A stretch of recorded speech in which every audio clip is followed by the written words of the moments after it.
자, 어제 국군의 날 기념식 후에 2년 연속 시가 행진이 있었는데요. 자, 그런데 카 퍼레이드로 시작했는데 여기에 호국 영령들이 타고 있어서 또 화제가 됐습니다. 다시 한번 만나보시죠.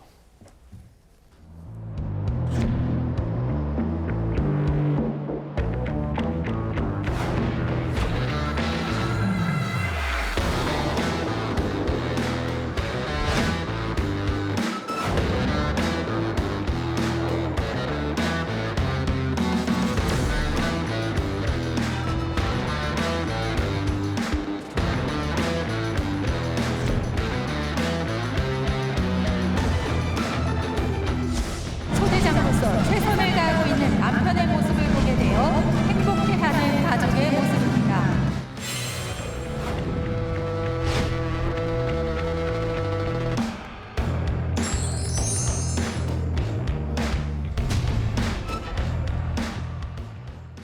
자, 이현중 위원님. 네. 자, 어제 국군의 날 행사 보셨죠? 네. 많은 국민들께서 야, 이 애국심이 정말 고취된다. 이런 평가들을 주셨어요. 정말 저도 일부 장면에서는 소름이 돋을 그런 모습도 볼 수 있었는데 방금 지금 보신 것처럼 우리 호국 영웅들의 유족도 퍼레이드에 참석을 한 점이 특이했습니다.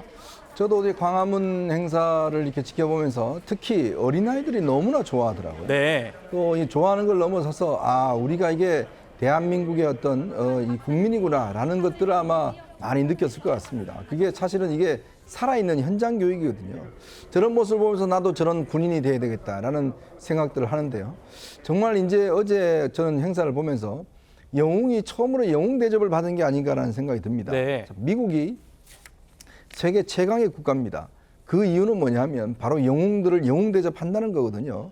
미국의 어떤 그 한 이 참전 용사가 숨졌는데 돈이 없어서 자신의 어떤 집까지 갈 수 없는 그 유해 갈 수 없는 게 되니까 미국에 가면 이제 오토바이를 타시는 분들이 있잖아요. 네. 그분들이 아예 대륙 횡단을 해서 그렇게 해서 끝까지 이제 유해를 옮겼던 그 장면이 아마 이런 영상을 보면 굉장히 좀 뭉클한 장면입니다. 그렇죠. 그만큼 나라를 위해서 애쓰신 분들 또 자신의 어떤 몸을 희생하면서 했던 분들을 영웅으로 대접하는 것 자체가 결국 저게 애국심이거든요.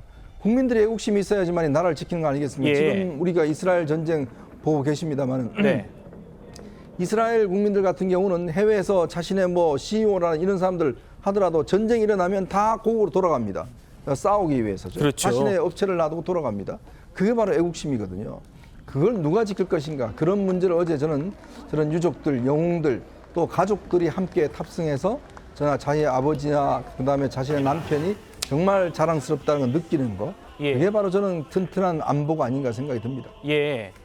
자, 지금 저희 광화문 앞이 저희 회사 바로 앞이어서 많은 분들이 정말 오셨다는 거를 저도 봤습니다.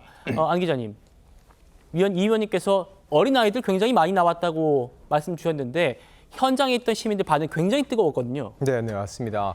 시민들이 일단 뭐 현무5라든지 아파치 헬기의 이런 위용을 보면서 국방력에 대한 자부심을 느낄 수 있었지만 국군의 날이지 않습니까? 네. 정말 주인공은 국군들입니다. 그렇기 때문에 시가행진에서 최초로 호국 영웅과 그 유족 8명의 카퍼레이드를 보는 아이들의 마음은 더욱더 뭉클했을 겁니다. 네. 그 면면을 말씀드리면은 92살이 된 류재식 6.25 참전용사, 북한 목함질의 도발로 2다리를 잃었던 하재현 예비역 중사, KV9 자주포 개발을 주도하다 과로로 순직한 고 김동수 박사의 아들 김상만 씨, 천안함 피격 사건으로 전사한 고 박경수 중사의 딸 박가빈 씨 등이 이 지붕이 없는 차에 올라서 수많은 시민들의 박수 속에서 이 시가 행진을 이어갔다는 거죠. 그리고 이 세종대왕 전면에 마련된 관람석에 도착을 하자 미리 대기하고 있던 윤석열 대통령이 이들을 맞는 모습을 볼 수 있었는데요. 정말 나라를 위해서 몸바친 분들을 위해서 우리가 이렇게 대우를 하고 있다는 모습을 보여주는 것만으로 많은 애국심이 고취됐던 것으로 보입니다. 예, 알겠습니다.